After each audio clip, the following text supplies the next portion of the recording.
नाजरीन आदाब, मैं यमन ख़ान आप सभी को प्रोग्राम सूफियाना कलाम व मौसीक़ी में खुशामदीद कहती हूँ। हमेशा की तरह सूफियाना कलाम व मौसीक़ी में हम आपके सामने वली अल्लाहों का ज़िक्र रखते हैं, उसके साथ साथ उनके दरगाहों की ज़ियारत करवाते हैं और ख़ूबसूरत कलाम सुनवाते हैं। आज की किस्त में हम जियारत करेंगे हज़रत अलाउल हक पांडवी रहमतुल्लाह अलैह की दरगाह की और बताएंगे आपको उसकी अहमियत। बताएंगे आपको मार्फत की अहमियत सूफी फ़लसफ़े में।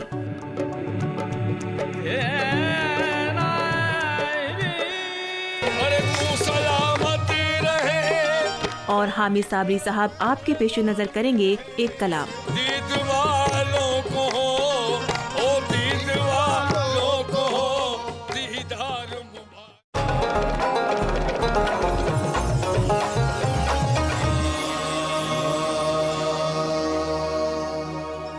आइए आज ज़ियारत करने चलते हैं हज़रत अलाउल हक पांडवी अलैह रहमत की, जिनका मज़ार पांडु शरीफ मगरबी बंगाल में मौजूद है। हज़रत अलाउल हक पांडवी रहमतुल्लाह अलैह की दरगाह शरीफ पर खुदा से बेलौस मोहब्बत और पीरो मुर्शीद से इश्क की सूफ़ी रिवायत साफ दिखाई देती है। आइए आज इश्क व अक़ीदत में डूबे हुए ज़ायरीन की तादाद में हम भी शामिल हो जाएं और इस सूफियाना माहौल में पूरी तरह से खो जाएं। नाज़रीन, आज हमारे साथ मौजूद है इस दरगाह के इमाम साहब। आइए इनके साथ कुछ बातें करें। इमाम साहब, हमें हज़रत अलाउल हक पांडवी अलैह रहमत के मकाम के बारे में कुछ बताएं। और ये सरकार मखदूम अलाउल हक पांडवी रहमतुल्लाह अलैह हैं। ये बहुत बड़े अल्लाह के नेक वली हैं, अल्लाह के नेक बरगुज़िदा बंदा है। इन्होंने लाहौर से खुदा के हुक्म से सरज़मीन बंगाल की धरती में आए और यहाँ आने के बाद जो इस्लामी तबलीग फैलाते रहे, लोगों को जो है अल्लाह का पैगाम पहुँचाते रहे। और इसी तरह उनकी यहाँ शोहरत बहुत हुई है बंगाल के, इसमें जो है आपकी बहुत शोहरत थी, बहुत बड़ा आपका चर्चा था कि सरकार मखदूम अलाउल हक पांडवी एक अल्लाह के बहुत बड़े वली हैं। दूर दराज से लोग उनके पास आते थे, जिनको जो फैज़ लेना था बाबा से अपना हासिल किए चले जाए और फिर बाबा यहाँ चले। लगभग आप ये आस्ताना 700 साढ़े 700 साल पहले की बात है। हाँ, इससे पहले ही आप यहाँ आए थे और यहाँ रहे और अभी तक ही आस्ताने में रह गए। तो आप बचपन ही से सखी माने नेक आदमी थे, लोगों को दान खैरात करना, कोई गरीब आया बाबा मुझे कुछ मदद कर दे, तो आपने कभी कोई बक्सा या तजूरी नहीं खोला, भले जिस मुसल्ले पर आप बैठ के इबादत करते थे, नमाज़ पढ़ते थे, उसी के अंदर हाथ डाले दे दिया। क्या गया ये नहीं देखा, वो आदमी लेके चले गए। इसी तरह आपकी शोहरत बहुत और ज़्यादा बढ़ने लगी। मखदूम अलाउल हक पांडवी रहमतुल्लाह अलैह बंगाल के धरती में यहाँ जब पहुँचे तो यहाँ उनकी बहुत लोग इस्तकबाल किए, लोग उनकी जो है बहुत ही स्वागतम जिसे कहते हैं, हाँ, और लोग इनसे बहुत फ़ैद हासिल किए क्योंकि ये अल्लाह के वली हैं और इनके पास आए। यहाँ उनकी बहुत चर्चा था बंगाल की धरती में, मखदूम अलाउल हक पर बहुत चर्चा था कि इनकी करामतें ऐसी थी कि लोगों को उनकी करामत देखकर इनके पास आके जो है झुकते थे और इनसे फैज़ लेके जाते थे। जैसी बहुत सारी करामत आपको मैं बताऊं कि जब वो यहाँ आए तो इनकी मशहूर करामत ये है कि इन्होंने इतने बड़े आलिम थे कि अपने वक्त के, कि उन्होंने ये कह दिया, जैसे हमारे इसमें पीरी मुरीदी का एक सिलसिला होता है कि मुरीद होना, तो इन्होंने बैत नहीं हुआ था। इनका कौल था कि यहाँ पानी गर्म है, उस पानी में वज़ू बनाए, फिर हमसे जो है आके हम सवाल करेंगे, उन सवालों का जवाब दे, फिर हमें बैत करे। तो यह बहुत सारे वली आए अपने ज़माने में, लेकिन कोई इनके सवालों का जवाब दे नहीं पाए, तो उनकी वलायत को, इल्म को छीन लेते थे आप, इतने बड़े वली थे आप। आखिर में हुजूर निज़ामुद्दीन औलिया महबूब देहली रहमतुल्लाह अलैह हज़रत अफ़ी सिराज आइन हिंद को भेजा, कहा कि जाके इनको बैत करो। तो इन्होंने आए, इनको उनके गर्म पानी से वज़ू भी बनाया और इनके सवालों का जवाब भी दिया, फिर इनको बैत किया।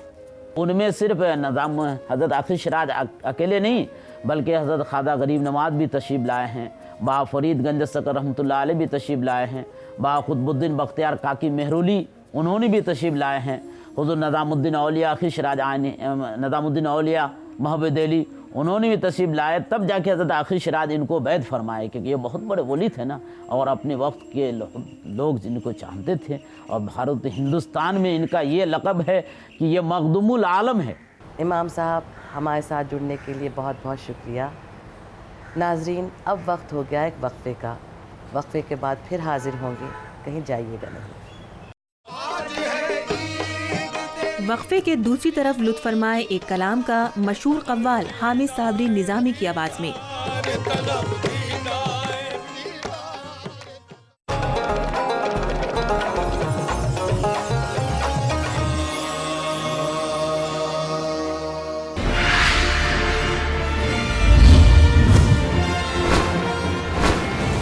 आप देख रहे हैं डीडी उर्दू, हिंदुस्तानी तहजीब व सकाफत का तर्जुमान।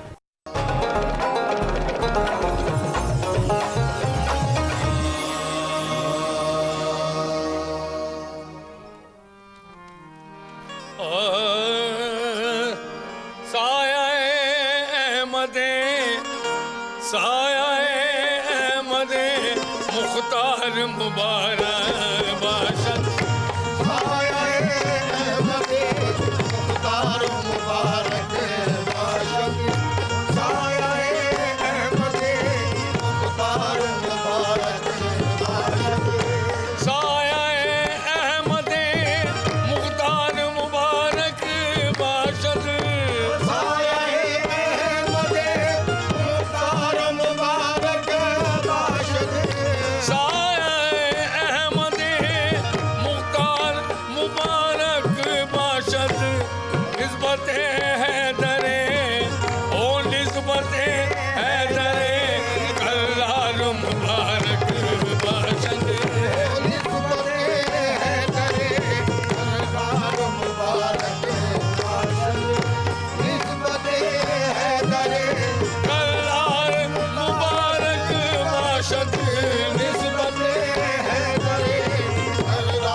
प्रोफेसर साहब, इल्म तसव्वुफ़ में सलूक के क्या मायने हैं और क्या ये एक इस्तिलाह है?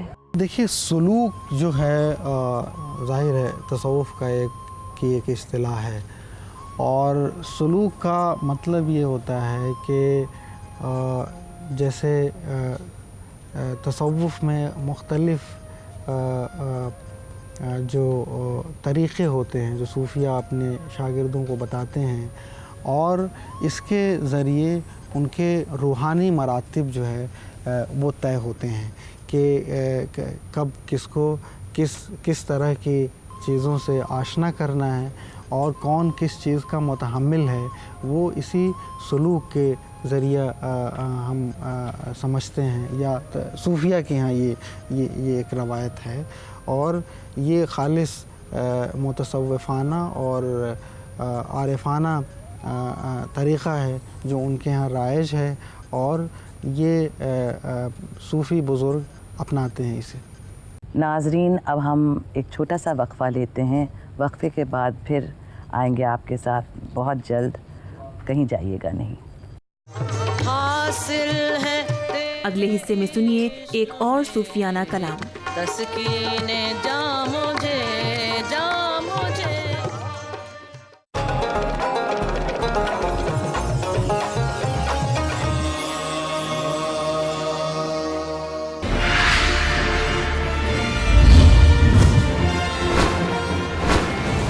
आप देख रहे हैं डीडी उर्दू, हिंदुस्तानी तहजीब व सकाफत का तर्जुमा।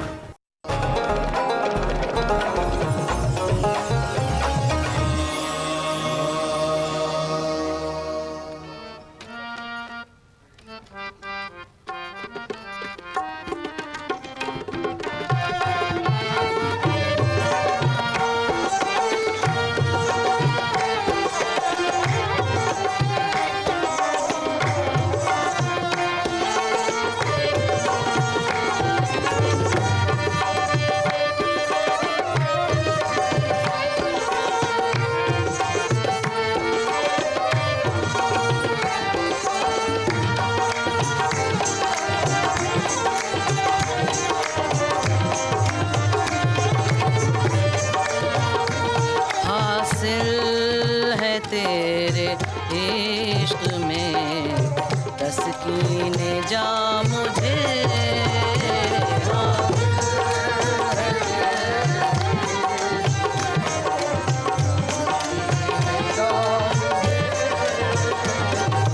हासिल है तेरे इश्क में तस्कीने जा मुझे, जा मुझे।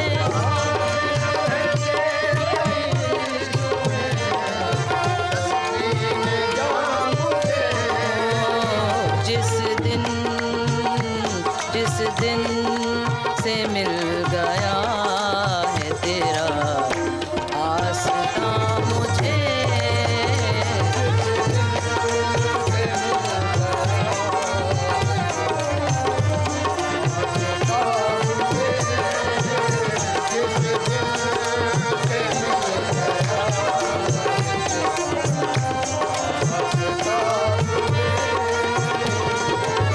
दामन न छोड़ूंगी मैं किसी तरह आपकी, आपका जी।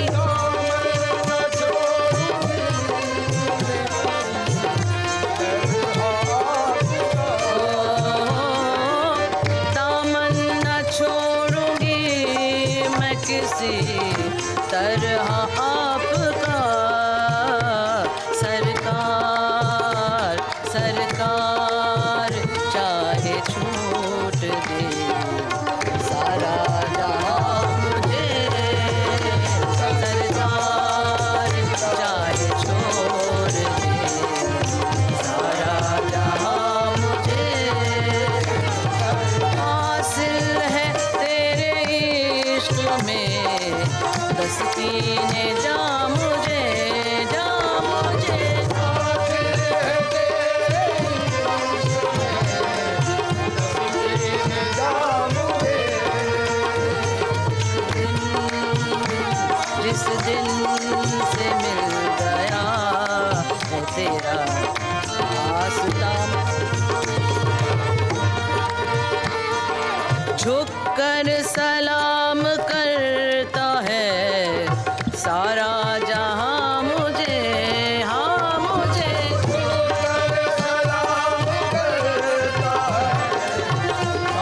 हमने देखी बंगाल के कस्बे मालदा में क़याम एक दरगाह हज़रत अलाउल हक पांडवी की और बताई उसकी अहमियत सूफिया तारीख में। हमें यकीन है कि आपको हमारी ये किस्त पसंद आई होगी।